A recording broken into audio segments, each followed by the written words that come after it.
ইন্নাল হামদুলিল্লাহ।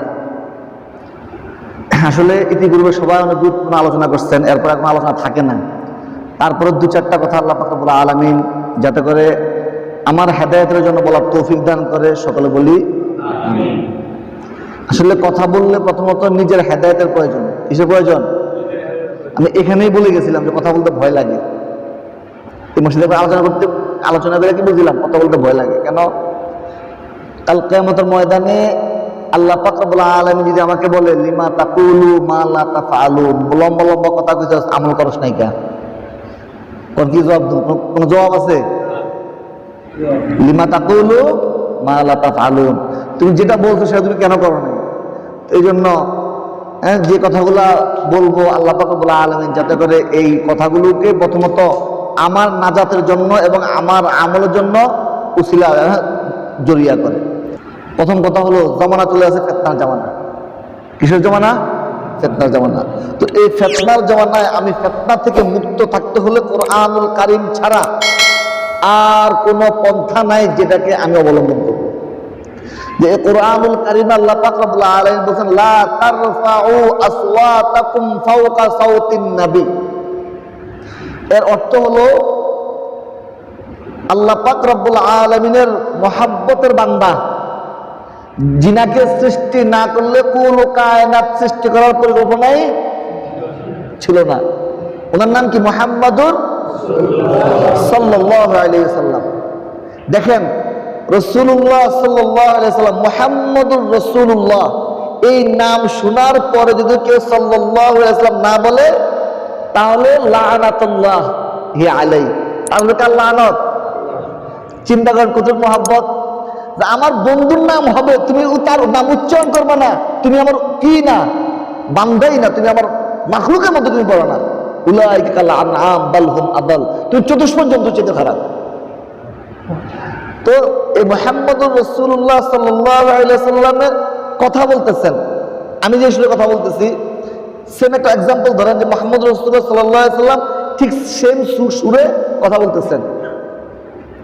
সবাই আমরা একটা কথা, এই কথা দেখে আরেকটা কথা বলি, আমরা সবাই জানি যে ওমর রাদিয়াল্লাহু তাআলা আনহুর বিশাল শক্তি ছিল, তাই না? আমরা সামাইল তিরমিজিতে পড়ছি যে রাসূলুল্লাহ সাল্লাল্লাহু আলাইহি ওয়াসাল্লামের একটা বাম হাতের কাইনা আঙ্গুলের শক্তিও ওমরের গায়ে ছিল না। ওমরের চাইতে বেশি শক্তিশালী যে মুহাম্মদ রাসূলুল্লাহ সাল্লাল্লাহু আলাইহি ওয়াসাল্লাম ছিলেন, আল্লাহু আকবার, অনেক শক্তিশালী ছিলেন। তো মেরে ভাই দোস্ত বুজুর্গ, মুহাম্মদুর রাসূলুল্লাহ সাল্লাল্লাহু আলাইহি ওয়াসাল্লাম যেই সুরে কথা বলতেন এর চাইতে উচ্চ সুরে কথা বুঝিয়েন, আমলের নিয়ত শুনিয়েন। এর চাইতে উচ্চ সুরে কিছু সাহাবী, কাফেররা না, কিছু কি সাহাবী কথা বলতেছিলেন যে রাসূলুল্লাহ সাল্লাল্লাহু আলাইহি ওয়াসাল্লাম বলতেছেন এটা, তারা জোরে বলতেছেন না এটা না এটা। আমরা সবাই বলি না? সাথে সাথে আল্লাহ পাক রব্বুল আলামিন ওহী নাযিল করেছেন লা তারফাউ আসওয়াতাকুম ফাওকা সাওতিন নবী, যে তোমরা কখনোই তোমাদের কণ্ঠকে, তোমাদের সুরকে, তোমাদের কথাকে আমার নবীর সুরের চাইতে, আমার নবীর শব্দের চাইতে যেন বিকট শব্দ, জোরে শব্দ না হয়। আমরা কি বুঝছি? আমরা এটাই বুঝছি যে নবীর কথার উপরে কোনো কথা বলা যাবে এবং নবী যা বলবে একেবারে বিনয়ের সাথে সেটা আমাদের কি করতে হবে? পালন করতে হবে, মানতে হবে, শুনতে হবে। তো মেরে ভাই দোস্ত বুজুর্গ, এখন আমরা তো নবী নাই, আছে মুহাম্মদুর রাসূলুল্লাহ সাল্লাল্লাহু আলাইহি ওয়াসাল্লাম আছে, সবাই একটা কথা জানি শুনি, কিন্তু আমলের বেলা টন আমলের বেলা নাই। আমার গায়ে পড়লেই মনে করেন যে কে আলেম কে কি দেখার সময়, আপনার গায়ে পড়ছে ছাড় দেন, দেখবেন আল্লাহ পাক রব্বুল আলামিন আপনাকে কত মর্যাদা দিলেন, বহু বড় মর্যাদা দিলেন। এই জন্য নিয়ত করি যে আজকে থেকে আমরা, আজকে যারা বসছি আমি এটা মনে করি এরা সবচাইতে মাকবুল বান্দা। কেন? আজকে এমন একটা দিন যে দিনে আপনি একটু সাগরের পারে গেলেই বেহায় পড়া দেখতে পারবেন। আজকে এমন একটা দিন রাস্তায় বের হলেই উলঙ্গ পড়া দেখতে পারবেন। আজকে এমন একটা দিন যেখানে পার্কে গেলেই গুনাহের আপনার চোখের খোরাকের অভাব নাই। সমস্ত কিছু থেকে আল্লাহ আপনাকে মুক্ত করিয়া রহমতের ফেরেশতা দিয়া ধাক্কাইয়া ধাক্কাইয়া এই রহমতের মজলিসে আইনা বসাইছে এবং আপনাদেরকে সুন্দর করে দ্বীনি আলোচনা শুনাইতেছেন। এর অর্থ আল্লাহ পাক রব্বুল আলামিন আপনাকে কবুল করছেন। তাহলে আমরা আমলের নিয়তে আজকে থেকে নিয়ত করি যে আমরা কখনোই আলেমদের কথা বলবো না। যদি কখনো আমার মতের বিরুদ্ধে আলেম কোনো কথা বলে তাহলে আমি পরবর্তীতে অনুনয় বিনয়ের সাথে তার কাছে গিয়ে বলবো, হুজুর বিষয়টা তো আমার কাছে এরকম লাগতেছে, আসলে আপনি কি মনে করেন? কি আদরের সাথে, কিসের সাথে? তাহলে বলেন আজকে থেকে এলাকার মসজিদের ইমাম সাহেব আমার শত্রু না বন্ধু? কি হবে? এলাকার মসজিদের মুয়াজ্জিন আমার শত্রু না বন্ধু? সবাই তার বিপক্ষে, আমি তার লা তারফাউ আসওয়াতাকুম ফাওকা সাওতিন নবী। তো আপনি যদি তার পক্ষে থাকেন, একজন আলেমের পক্ষে থাকেন, আপনার পক্ষে কে জানেন? স্বয়ং কে? তো যখন আল্লাহ আপনার পক্ষে থাকে পৃথিবীর কোন শক্তি আপনাকে কিছু করতে পারবে? সমস্ত ক্ষমতার মালিক কে? আল্লাহুম্মা মালিকাল মুলক তুতিল মুলকা মান তাশা ওয়া তুইজ্জু মান তাশা ওয়া তুযিল্লু মান তাশা বিয়াদিকাল খায়র। অনেক শক্তি অনেককে দিয়েছেন, ব্যবহার ভালোভাবে করতে পারেন নাই, ধ্বংস হয়ে গেছে। শক্তি দেয় নাই কিন্তু ভালোভাবে ব্যবহার করছে, আল্লাহ পাক রব্বুল আলামিন শক্তির মালিক বানাই দিয়েছে। আবু হুরায়রা শক্তিশালী ছিল নাকি? বেলাল রাদিয়াল্লাহু তাআলা আনহু শক্তিশালী ছিলেন নাকি? কিন্তু ওনাকে রাসূলের সামনে একেবারে বিলীন করে দিয়েছে, আল্লাহ পাক রব্বুল আলামিন কবুল করে দিয়েছে। এই বেলালের আজান দিত দুনিয়ায়, আরশে আজিমে ফেরেশতারা নামাজ। দাম কিরকম? অনেক বেশি না? এই দামটা কেন বলেন তো? নবী মুহাম্মদুর রাসূলুল্লাহ সাল্লাল্লাহু আলাইহি ওয়াসাল্লামের সাথে বেয়াদবি করার কারণে না অনুগত করার কারণে? তাহলে আমরা কি আলেমদের অনুগত থাকবো ইনশাআল্লাহ? এটা সবাই জানি, আল উলামা ওয়ারাসাতুল আম্বিয়া, সবাই জানি, কিন্তু মানি? আমি জানি এখানে আগুন জ্বালাইছে, ঝাঁপ দিলে আমি পুড়ে যাব। আমি যদি ঝাঁপ দেই তাহলে এই জানার মধ্যে কোনো লাভ আছে? তাহলে কি করতে হবে? আখলিস দীনাকা ইয়াখফিকাল আমালুল কলিল। অল্প অল্প যেইটুকু জানি একটু আমল করব। তাহলে বলে আজকে থেকে ইনশাআল্লাহ কোনো আলেমের মুখে মুখে কথা বলবো না, কোনো আলেমের দোষ ধরবো না। এই হলো একটা। দ্বিতীয় হলো লান তারদা আনকাল ইয়াহুদা ওয়ান নাসারা হাত্তা তাত্তাবিআ মিল্লাতাহুম। আমি আয়াতটা আবার বলি, লান তারদা অর্থ হলো একেবারে আল্লাহ পাক রব্বুল আলামিন নিজে বলতেছে কখনোই না। যেমন উনি এখানে সিকিউরিটি, এক্সাম্পল, হুজুর আমি ভিতরে যাবো না, আমার বলতে হুজুর আমি ভিতরে যাবো না, হুজুর আমি ভিতরে যাবো, আপনি যাইতে পারবেন না, কখনো আপনি এখানে করতে পারবেন না, ঢুকতে পারবেন না। এখন লানের অর্থ বুঝছেন? ধমকের সাথে, যে লান তারদা আনকাল ইয়াহুদা, ও মুসলমান তুমি শুনিয়া রাখো, কখনোই তোমরা খুশি করতে পারবে না। আমি আল্লাহ বলতেছি কাকে? ইহুদদেরকে, নাসারাদেরকে, মাজুসদেরকে। কতক্ষণ পর্যন্ত? হাত্তা তাত্তাবিআ মিল্লাতাহুম, যতক্ষণ পর্যন্ত তুমি তার ধর্ম পরিপূর্ণভাবে অবলম্বন করতে না। তাহলে আজকে দেখেন আমরা ইহুদি খ্রিস্টানদের কালচার গ্রহণ করছি। কার কালচার? আপনি কি মনে করছেন হ্যাঁ বন্ধু হয়ে গেছে? আপনার নামের আগে মোহাম্মদ আছে, আমরা পাইলে একটা ব্যাংক মতো আসার মারবে। তো যে আপনাকে ব্যাংকের মতো আসার মারবে, আপনার মধ্যে তার খাসলত কেন? আপনার মধ্যে থাকবে মুহাম্মদ রাসূলুল্লাহ সাল্লাল্লাহু আলাইহি ওয়াসাল্লাম খাসলত। এই মেরে দোস্ত বুজুর্গ, এখন রাষ্ট্রপ্রধানরা বলেন যে আমি যদি ক্ষমতায় আসতে পারি আমি দেশ চালাবো মদিনার মতো। বলেন কিসের মতো? মদিনার দেশকে চালাইছে নবী মুহাম্মদুর। উনি কি তখন কি অক্সফোর্ড ইউনিভার্সিটি ছিল? তখন কি বড় বড় বিশ্ববিদ্যালয় ছিল? তখন কি এই ধরনের রাজনীতির উপর বড় ডিগ্রি অর্জন করতে পারতো? তাহলে মুহাম্মদুর রাসূলুল্লাহ সাল্লাল্লাহু আলাইহি সাল্লাম এই রাষ্ট্র পরিচালনা করতেন, যেটাকে স্বর্ণের যুগ বলে। কিসের মাধ্যমে? কোরআনের মাধ্যমে। কিসের মাধ্যমে? কোরআনুল কারীমের মাধ্যমে। আবু বকর সিদ্দিক রাদিয়াল্লাহু আনহু খেলাফতের আসনে বসছেন, চালাইছেন নবী মুহাম্মদ রাসূলুল্লাহ সাল্লাল্লাহু আলাইহি সাল্লামকে অনুকরণ করিয়া। আর এখন ওলামা একরাম এখন বলে হুজুর আমরা তো মসজিদ, আমরা রাজনীতিতে আসেন কেন? ও মেরে ভাই দোস্ত বুজুর্গ, তোরা তো ফকিরের ভূত, তোরা আইসাস রাজনীতিতে ভাড়া দিয়া, আমরা রাজকীয় ছেলে, আমরা আসছি আমাদের রাজনীতি করতে মুহাম্মদ রাসূলুল্লাহ সাল্লাল্লাহু আলাইহি ওয়াসাল্লাম। আমাদের রাজনীতি শিখাইছে, খেলাফত শিখাইছে নবী মুহাম্মদ সাল্লাল্লাহু আলাইহি ওয়াসাল্লাম। অতএব মেরে ভাই দোস্ত বুজুর্গ, তখন তো ছিল খেলাফত সিস্টেম। তখন কি সিস্টেম ছিল? খেলাফত সিস্টেম। হ্যাঁ, আল্লাহ পাক রব্বুল আলামিন আপনার কাছ থেকে প্রত্যেকটা সময়ের কি নেবে হিসাব। ওই যে হয়তো যে বলে গেছেন ভোটের কথা, ভোট আপনি হাত পাখিয়ে দেওয়ার দরকার নাই আমি বলি, কিন্তু কোন না কোনো ইসলামী দলকে আপনি দিবেন, আপনার যেটা ভালো লাগে, জোরাজুরি কোনো কিছু নাই। কিন্তু এটা ছাড়া যদি আমরা অন্যদেরকে দেন, আমরা অনেকেই বলে জানি যে আমরা জামাতের সাথে একসময় ওলারা একটা জোট করছে। জামাতের একটা খাস করে শুনবেন, জামাত সরি আমাদের বিএনপির সাথে একসময় ওলারা একটা জোট করছে না? শুনেন, যখন 1992 সালে 4 ডিসেম্বর বাবরি মসজিদ ভাঙছে, ছোট মানুষ তখন আমি, তো শাইখুল হাদিস আল্লামা আজিজুল হক সাহেবের নেতৃত্বে সদস্য সচিব ছিলেন মুফতি ফজলুল কামিনী হুজুরের নেতৃত্বে বাইতুল মুকাররম থেকে লং মার্চ মানিকগঞ্জ ঘিওগুলো হইয়া সেই লং মার্চ যখন কোথায় বেনাপোলের উদ্দেশ্যে রওনা হয়েছে, সেখানে মাগুরা যাওয়ার পরে আপনার এই লং মার্চকে বাধা দিছে বিএনপি। কি তখন পুলিশ বাহিনী যাওয়া ছিল, এরা বাধা দিছে, লং মার্চ আর যেতে পারবে না। ওই লং মার্চের সমস্ত ওলামা একরাম ছিল, আল্লামা আজিজুল হক সাহেব ছিলেন, মুফতি ফজলুল হক আমিনী ছিলেন, আরো বড় বড় যত ওলামা একরাম ছিলেন, সকল ওলামা একরাম, যেহেতু টপ অর্ডারের দুজন আলেম, তখন টপ অর্ডারের দুজন আলেম কে ছিলেন? আল্লামা আজিজুল হক সাহেব এবং মুফতি ফজলুল হক আমিনী, দুজন দুই মাদ্রাসায় ছিলেন। একজন ছিল হাফিজুল মাদ্রাসায় লালবাগ, একজন ছিল নিজের প্রতিষ্ঠিত জামিয়া রহমানিয়া মোহাম্মদপুর ঢাকাতে।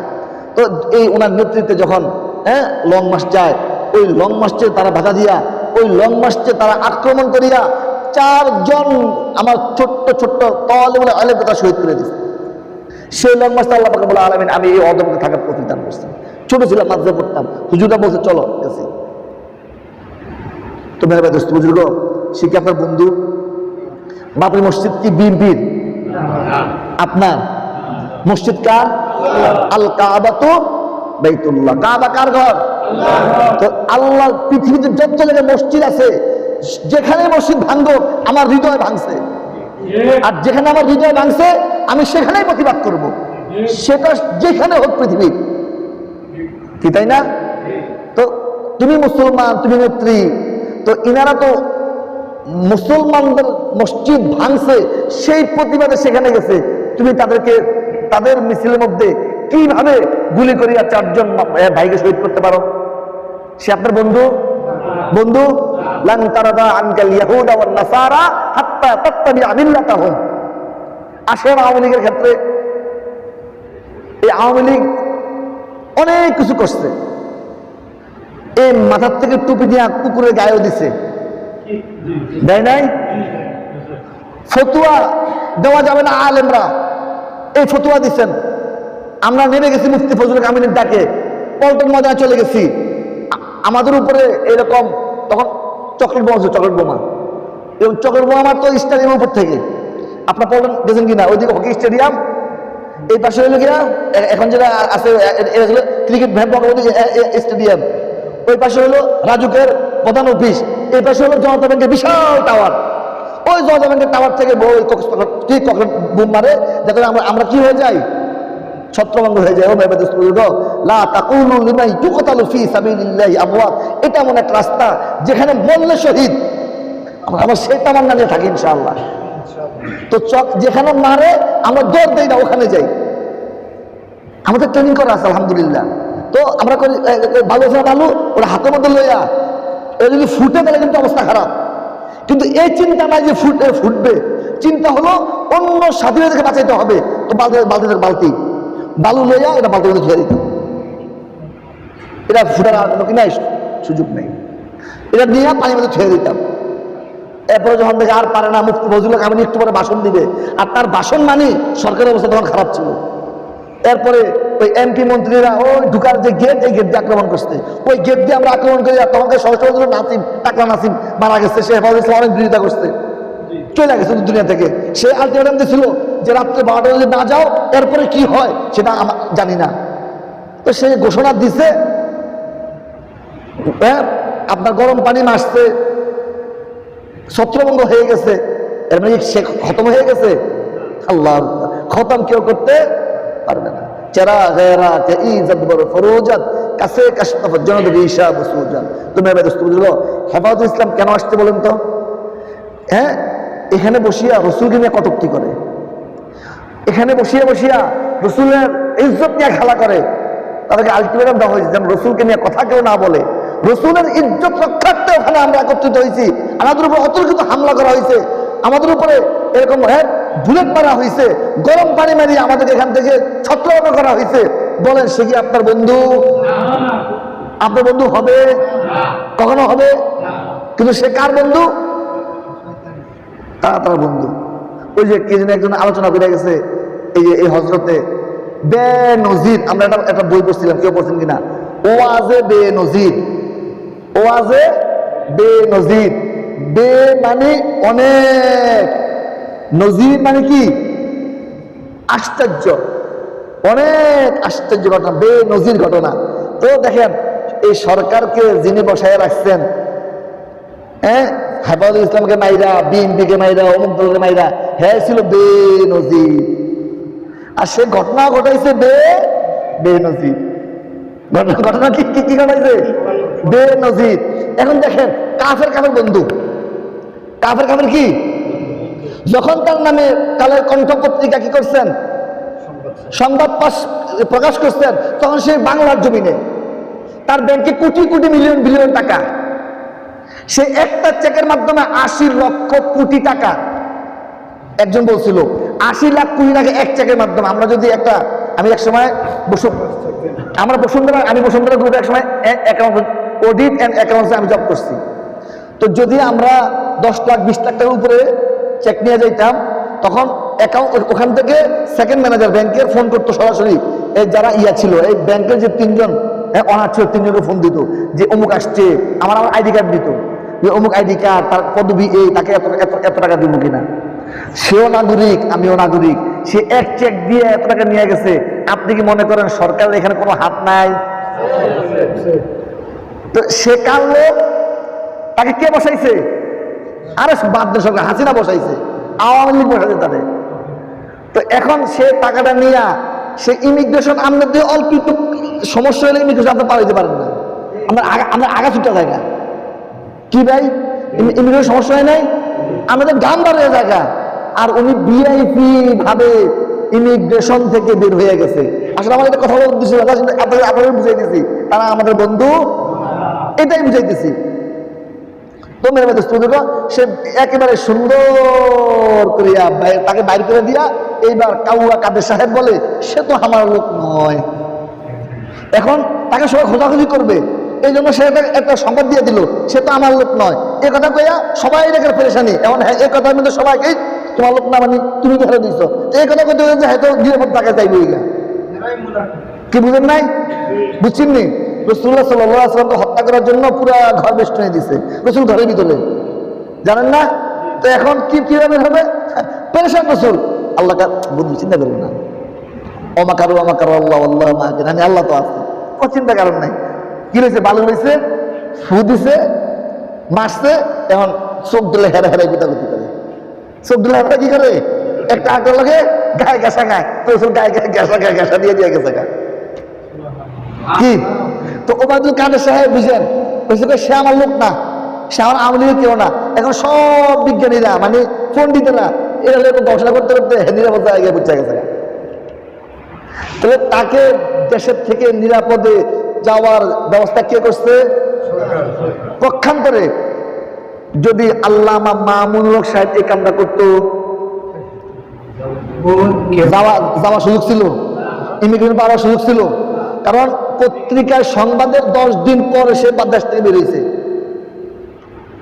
কি এরপরে দুদক কি বলে, সে কোথায় আছে, তার কি অবস্থান আমরা জানি না। তাহলে বাংলাদেশের গোয়েন্দা বিভাগ কি এতই দুর্বল যে এত সে একজন ভিআইপির উপরে সে সিআইপি? তাহলে বলেন তো দেখি, তার মানে সুরসরে কি ভাই? খাওয়াতো ভাই। আমরা এক উস্তাদে কইতো সুরসরে আলী, আলী মানে বলি না 4টা সুরসরে আলী, এক সরে বিয়া করে আরেক সরে হালি। এক ছেলে বিয়া করে। বলেন এরা কি আপনার বন্ধু? আচ্ছা বলেন, আমাদের বিএনপি যিনি অনার এখন বেঁচে আছেন খালেদা জিয়া, উনি মুসলমান না হিন্দু? আওয়ামী লীগের যিনি আছেন উনি মুসলমান না হিন্দু?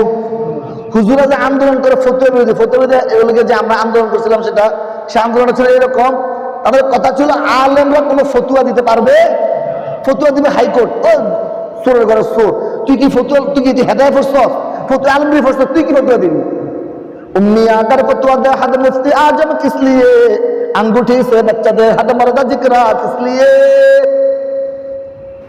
भाई বেশিক্ষণ আলোচনা করবো না, হ্যাঁ এই কত বন্ধ করবো বলেন? 8:30। তো বলতেছে উম্মি আগার ফতুয়া দেয়, হ্যাঁ সাধারণ লোক যদি মাসআলা মাসাইল বলে ফতুয়া দেয়, তাহলে এই যে লেখাপড়া করিয়া মুফতি আজম তারা কেন হয়েছে? अंगूठी से बच्चा दे हद मर्दा जिक्रा किस लिए। আমরা আঙ্গুল একলো থাকে না, খাইনি তো একলো থাকে, বাচ্চা দেয় না কেন? বাচ্চা দেয় নাকি? দুই আঙ্গুল মিললে তাই। তো বাচ্চা দেওয়ার জন্য স্বামী স্ত্রী প্রয়োজন। স্বামী স্ত্রী একলগে থাকলে আল্লাহ কবুল করলে কি হবে? সন্তান হবে। ঠিক তদ্রুপ ফতুয়ার জন্য হাইকোর্ট নয়, ফতুয়ার জন্য ওলামা কেরামের কাছে আসতে হবে। ঠিক আমাদের আন্দোলন তারা এখানে হতে বাধ্য হয়েছে। এরপর আসতে কিসের যে কোরআনের বিরুদ্ধে আইন, যে ছেলের মতো মেয়েরা সমান অধিকার পাবে। আমরা যারা আছেন এখন মুসের তেল দিয়ে ওগুলো বাঘ বেশি নেন, তো আন্দোলন আমরাই করছিলাম, আমরা হুজুরাই করছিলাম, রক্ত আমাদের গায়ে থেকে ধরছে, পিটা পুলিশের প্রচুর মুক্তি, তো বাড়ি গেছি আমরা। এখন সম্পদের ভাগ পান কারা? এখন বলেন ওলামা একরাম আপনার বন্ধু না শত্রু? তাসলিমা নাসরিন ওকে আপনারা জানেন, সে তাসলিমা নাসরিনের জন্য মুফতি ফজলুল হক হুজুরের আমিরের নেতৃত্বে, আল্লামা আজমের সহজের নেতৃত্বে এয়ারপোর্ট ঘেরাও করছি আমরা ওলামা একরাম। অতটা কিন্তু হামলা করছি ওলামা একরামের উপরে, বসে আছি, বলছেন মরবো না। ও দেশ ত্যাগ করতে পারবে, করছে কেমনে জানেন? বোরকা পরিয়া, অ্যাম্বুলেন্স দিয়া বোরকা পরিয়া। তাহলে জাতির জন্য কষ্ট কে করে? আর আপনারা ধাক্কা আর লাত্তি আর উষ্টা কারে মারেন? এইটুকু কথা বোঝানোর জন্য এতক্ষণ কথা বলছে। ওলামা একটা ব্যক্তি স্বার্থে কোনো কিছু করে না। আর ইব্রাহিম সাহেব রহমতুল্লাহ ব্যক্তি স্বার্থে কোনো কিছু করতো, যখন আপনার বাপ নাকে পানি পড়ে তখন কার ইব্রাহিম সাহেব রহমতুল্লাহ আলাইহি দুইজনে কাজ করছেন। আপনার বাবার নাকে দিয়ে যখন পানি পড়ে, আমার বাবার নাকে যখন পানি পড়ে, মানে এই নাক দিয়ে পানি পড়ে, কিছু বুঝে না, তখন কার ইব্রাহিম সাহেব রহমতুল্লাহ আলাইহি নোয়াখালী থেকে এই কচুয়াতে আসিয়া দ্বীনের জানটাকে বলন্দি করছেন। ওনারই একজন শাগরেদ ছিলেন ইসহাক সাহেব রহমতুল্লাহ আলাইহি। একটা ওয়াকিয়া বলি, আর ইব্রাহিম সাহেব রহমতুল্লাহ আলাইহি ওয়াকিয়ার মধ্যে, জীবনের মধ্যে এই ওয়াকিয়াটা পাবেন। তো হুজুরকে দাওয়াতে নিবে কোথায়? চরমনাইতে, ইসহাক সাহেব রহমতুল্লাহ আলাইহি। তো হুজুর চলেন, হুজুর চলেন। আরে বাবা রাখো, আরে বাবা রাখো, আরে বাবা হুজুর ফজর আদান দিয়ে দিল, আরে বাবা রাখো। তখন কি আপনার এই হেলিকপ্টার ছিল? ভালো বাসযাতায়াত ছিল? নৌকা দিয়ে দিত, নৌকা দিয়ে। তো হ্যাঁ, কার ইব্রাহিম সাহেব রহমতুল্লাহ আলাইহি জীবনের মধ্যে এই ঘটনাটা আছে বইয়ের মধ্যে, যে যখন ফজরের আজান দিবে, তাহলে নামাজ শেষ, এখন সুবে কাজেব হয়ে গেছে। সুবে কাজেব বুঝেন? সুবে সাদেক একটা, সুবে কাজেব একটা। সুবে সাদেক আর কাজেব, হ্যাঁ সুবে কাজেবটা সরার পরে সুবে সাদেক আসে। যখন সুবে কাজেব আসে তখন নামাজ পড়া যাবে না, এটা হলো রেড অ্যালার্ট, এই সময় নামাজ পড়া যাবে না। এই জন্য সুবে কাজেব আসতে কার ইব্রাহিম সাহেব চলো খুঁজে, এখন তো ফজরের সময় হয়ে যাবে, ফজর আজান দিবে, বাবা তুমি চলো। তেমন নৌকাতে গিয়ে মাঝি ছিল, মাঝি তুমি সামনে যাও, মাঝি তুমি তো যাও, তুমি চোখ বন্ধ কর। ইসহাক সাহেব রহমতুল্লাহ বলে, ইসহাক চোখ বন্ধ কর। চোখ কি কর? বন্ধ কর। তাই আমি যখন না দিব তখন চোখ খুলিস না। তো বইয়ের হাতে নিয়ে ওই ইয়াকে বলবো, হ্যাঁ নৌকা চল, আমি চরমনায় যাবো।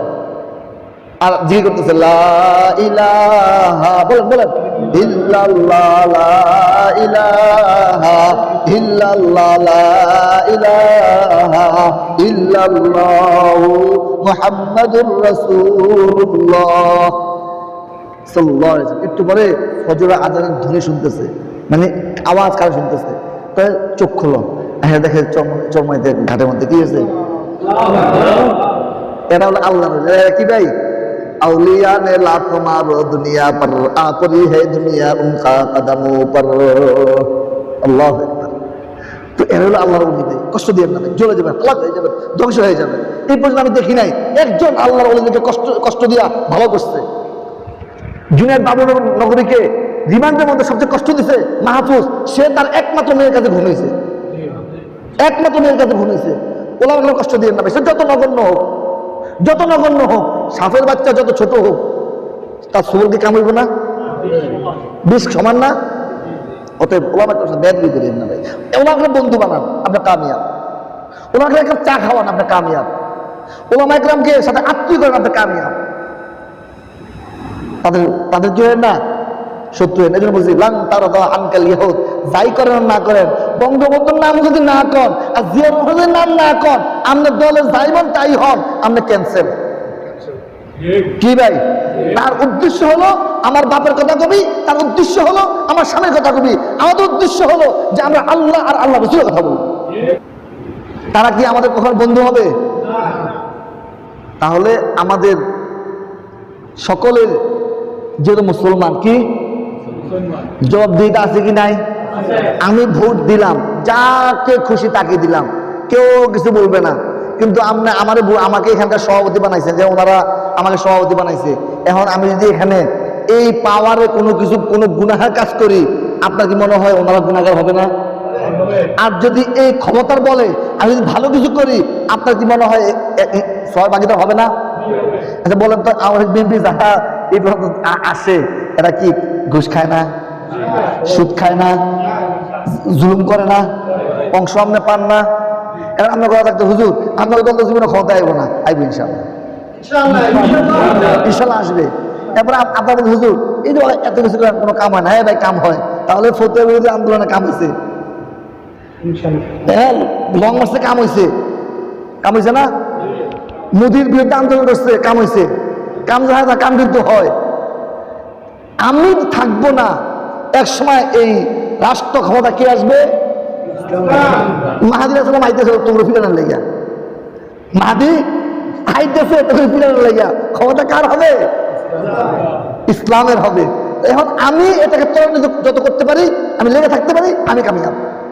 আমি দেখে নিতে পারি নাই, এই যে আমি এখন ইনকাম করতেছি, নিয়োগ করছে আর 2 বছর পর বিল্ডিং এর 5তলা বিল্ডিং এর কাম করবো, মাদ্রাসা লেগে দোয়া করেন সবাই। আমি বলতাম না ইনশাল্লাহ 5তলা বিল্ডিং এর কাম করবো, মাদ্রাসা লেগে ইনশাল্লাহ। এরপর বাকিটা যে যাওয়া হবে। আমরা কি মনে হয় আমার সন্তান এখানে একটুও মানে উপকার সে পাবে না? পাবে না? আমি মরার পরে যখন মুহতামিম আমার ছেলে হাফেজ হয়ে গেছে, এখন শুনাইতেছে, কিতাবখানা পড়তেছে, আমার ছেলে দোয়া করবেন সবাই। আমার ছেলের জন্য হেফখানা করছে, আমি একজন উস্তাদ রাখছি, মাসে 12,000 টাকা দিচ্ছি, শুধু একজন। আমার ছেলে বাহিরে পড়তো, কথা শুনতো না, ওর মা কষ্ট হইতো। এই জন্য আমার বন্ধুকে বুদ্ধি দিয়া একটা মানসা করাইছে, তুই মানসা কর, লস দিলে দেবে, আমি দিব, লস দিলে দেবো। আমি 5-6 মাস দিছিল, এরপর কেন আর লস হয় না। ওকে, এখন ফেনী রশিদা থেকে একজন ওস্তাদ মানসার জন্য আনছে, স্পেশাল আমার ছেলের জন্য। হ্যাঁ, চেষ্টা করতেছি আমি, বাকিটা আল্লাহর কাছে। স্পেশাল আমার ছেলের জন্য আনছি, যে আমার ছেলেটাকে হুজুরের তত্ত্বাবধানে হুজুরের আখলাক এবং লেখাপড়াটাকে নিজ থেকে মজবুত করে দেয়। তা আমি যদি মারা যাই, আমি যদি মাদ্রাসা করে থুয়ে যাই, তো যখন সবাই মিটিংয়ে বসবে যে মাদ্রাসার মুহতামিম কি হবে, আমার ছেলেটাকে একটু অগ্রাধিকার পাবে না? যদিও আমি কাছের মতো ওসিয়ত করে যাবে ইনশাআল্লাহ, যে আমার ছেলে নয়, যোগ্যতা অনুসারে যে থাকবে যোগ্য, সেই মুহতামিম হবে, সেই দিনে কাজ করবে। কিসের ছেলে, কিসের কি? কাছের ছেলে অনেক যোগ্যবান, যিনি দৌড়ের মুহতামিম। হুজুরের নিজের পয়সা দিয়ে, ওই যে বড় লোকরা হাদিয়া দিত না, ওই নিজের পয়সা দিয়ে ওই জঙ্গলে করছিল দৌড়ে। এখন বিশাল বিয়ে পেয়ে গেছে 14 নম্বর সেক্টরের পরে। আমরা দৌড় করি না, দৌড়, ওই যে রানওয়ে এই পাশে বুঝলি বিশাল বড় শিয়াল, না সেই শিয়াল অন্যদিকে। তো এদিকে হুজুরের তখন অল্প পয়সায় ধান ক্ষেত কিনছে, অনেকে মানা করছে, ঠিক আছে নি? তো হুজুর এসে কিনছে, এখন তো বিশাল বড় মাদ্রাসা আলহামদুলিল্লাহ। ওখানকার সফল মুহতামিম তার ছেলে, এবং নিঃসন্দেহে বুজুর্গ। তার ছেলে নামে কোনো একটা অপবাদ শুনছেন নি, যে সময় রাত 2 মিনিট আছে। তো দেখেন, এখন এই যে আমরা কেন করবো, এই যে বলছে আমরা ইসলামী আন্দোলন করব, কেন করব? আমরা হুকুমত দেখে দিতে পারবো না, আমাদের সন্তানরা পারবে ইনশাআল্লাহ। আমি যদি দাড়ি পাল্লা লিয়ে দৌড়াই, আমার পোল্লা দাড়ি পাল্লা লিয়ে দৌড়াইবো। আমি ধানের শীষ লিয়ে দৌড়াইলে আমার পোলা ধানের শীষ লিয়ে দৌড়াইবো। আমি হাত পা খালে দৌড়াই, আমার পোলা আদর্শ হিসেবে, আদর্শ সন্তান হিসেবে হাত পা খালে দৌড়াইবো।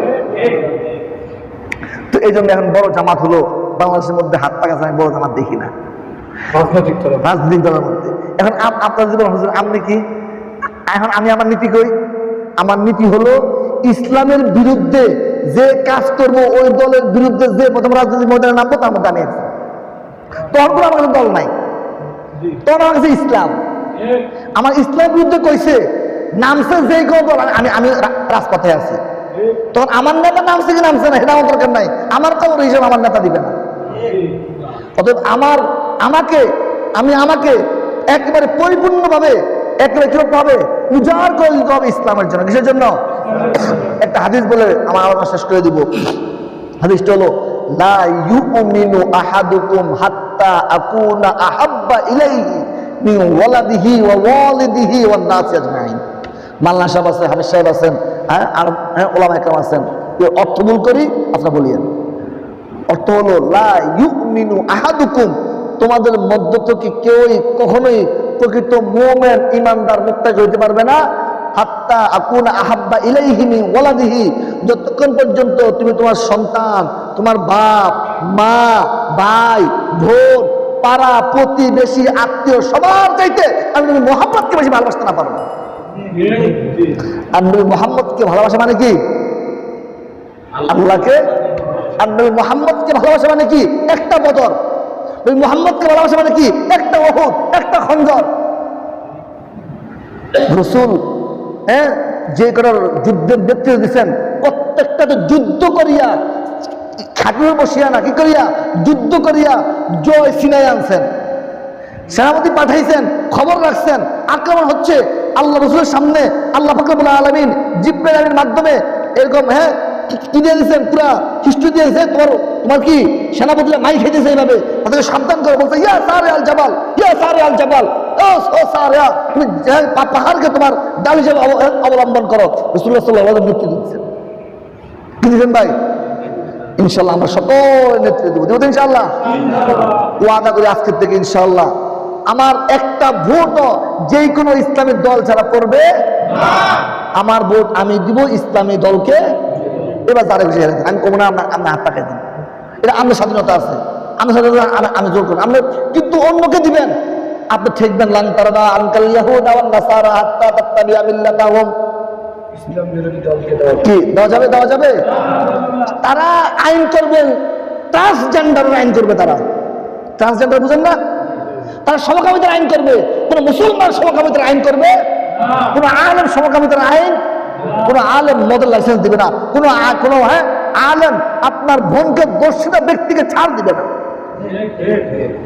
কি বলবে? আয-যানিয়াতু ওয়াজ-যানি ফাজলিদু কুল্লা ওয়াহিদিন মিনহুমা মিআতা জালদা।